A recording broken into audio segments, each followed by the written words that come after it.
The origins of today's solemnity of the body and blood of Christ, or many of us when we grew up, it was Corpus Christi Sunday, traces back to the 13th century when Pope Urban IV established this feast in 1264. The primary purpose of Corpus Christi is to honor and celebrate the Eucharist, the body and blood of Christ, as a source of grace and salvation. It emphasizes the real presence of Jesus Christ in the Eucharist, a doctrine of the Church, the real presence of Christ's body, blood, soul, and divinity. For over the centuries, we have held this belief in the real presence of Jesus in the sacrament of the Eucharist. Today, our Archdiocese will celebrate this feast at St. Mary's Cathedral, I think at 2 p.m., with Mass and procession, and will be presided by Archbishop Sample. The Second Vatican Council affirmed that the Eucharist is the, quote, source and summit of the Catholic faith, highlighting its central role in Christian life.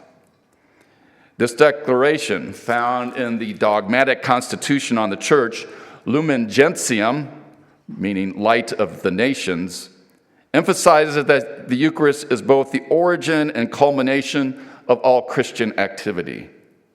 The Eucharist, in essence, embodies Christ himself, making it the ultimate source of grace and the goal towards which all believers strive.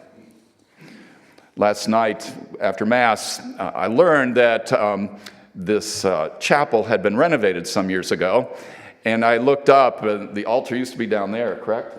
Yeah. And you may notice above where the altar used to be is the bread in a monstrance. As a reminder, so if you were at Mass some time ago before that, every time you look at the altar, you see the bread above. So it's always been a part of our faith and our tradition in that how much important the Eucharist is in our lives and here at St. Elizabeth of Hungary Parish. In today's celebration, there are places where they will do the sequence after the second reading. Loud out, O Zion. There is this beautiful line that begins, Lo, the angel's food is given. As youth, as we prepared for our first communion, we were perhaps in awe and wonder of this food that even angels shared.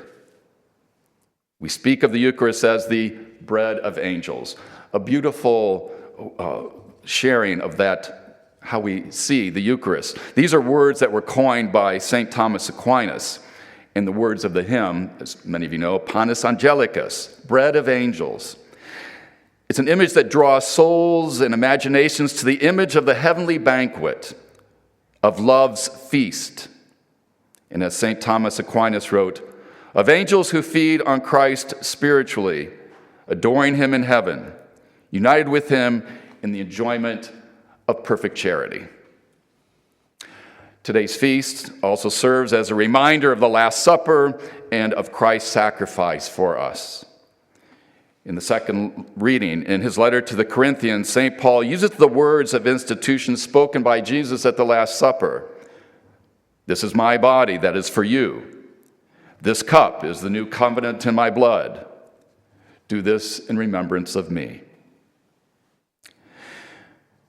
Rather than a reflection focused on the Last Supper and the sacrifice of Jesus on the cross, Luke's gospel places today's celebration in the context of the story of the miracle of the loaves and fishes, which we are all familiar with.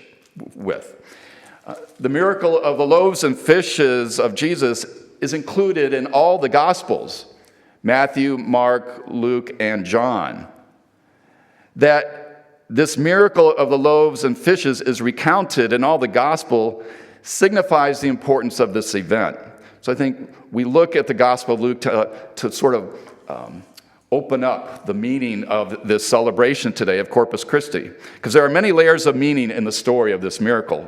And one of these is this. As we look at this story, as we ponder this event of the feeding of 5,000 people with a couple loaves and fishes, it also kind of brings us to a place where we ask ourselves, what does it mean to be a follower of Jesus as we reflect on this story? What is the meaning of discipleship? Because the apostles had a role here in this event, in this story. So we know what happens in Luke's gospel. After Jesus teaches and heals, as we recall, there are 5,000 people. It is getting late and the people need to eat.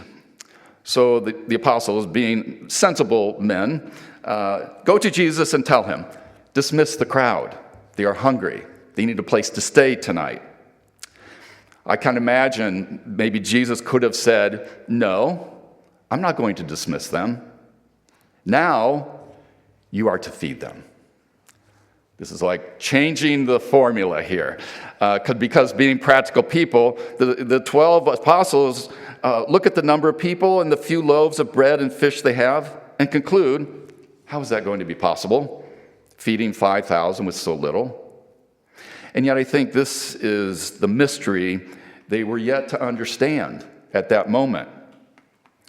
As a spiritual writer observed, the 12 apostles were with the bread. The bread was already there and more than enough. Jesus was the bread. They didn't have to go into town, but it pulled them into this new awareness, this mystery that Jesus is the bread. We don't need more. Jesus will provide, and there will be sufficient amounts. So the bread was ready to be blessed, broken, and shared, which is what Jesus did, as recounted in this story. And after the people were fed, there were 12 wicker baskets filled with food. Interesting, the number 12. There were 12 apostles at this miracle, 12 baskets of leftovers. I'm sure theologians and biblical scholars will tell you what that number means, the 12. So the satisfaction of the people's hunger was already there. It was in their presence, but they had to be able to see it. Because it was a hunger that they experienced that was deeper than a physical hunger, the hunger we feel in our stomachs. It was also the hunger of the soul. They were there, remember, to learn. Jesus was preaching, but they were, I think, perhaps even more concerned about the healing that they needed in their lives. So there's a deeper need that was present to them, this hunger of the soul for healing, for peace, for reconciliation. So the apostles' call, task, and mission to preach, teach, and give witness to pointed to Jesus, the bread of life. Jesus is the bread for searching souls, needy souls, nourishment and satisfaction for souls. This is where we find meaning in being disciples, followers of Jesus. The lesson perhaps we can draw from this account of the miracle of the loaves and fishes. To preach Christ dead and risen, to preach of the one who is the bread of life. Yet there is more asked of us, of being apostles, a disciple, a follower of Jesus. Just as Jesus is the bread of life, blessed, broken, and shared, those who follow him are to offer their lives as he did. Remember Augustine's teaching, become what you eat. Reflect in your own lives an imitation of Christ. The life of a Christian is a life of self-giving. Ours is a discipleship of giving, a discipleship of service. On this feast, a few years ago, Pope Francis offered a beautiful insight into the Eucharist, something that really touched me. He said, the Eucharist is not the reward of saints, but the bread of sinners. As we prepare to celebrate the liturgy of the Eucharist, we are moved by such a profound gift and grace. All of us in need of God's healing, mercy, and consolation. For we do confess, Lord, I am not worthy that you should enter under my roof. I am a sinner. Yet the Lord takes what we have and uses that. Because from the Eucharistic table, we go to our homes, neighborhoods, and to every road and street corner. We go as the followers of the Christ who calls us to be his presence, his bread, in a broken world. Indeed, like bread, to satisfy every hunger and human longing.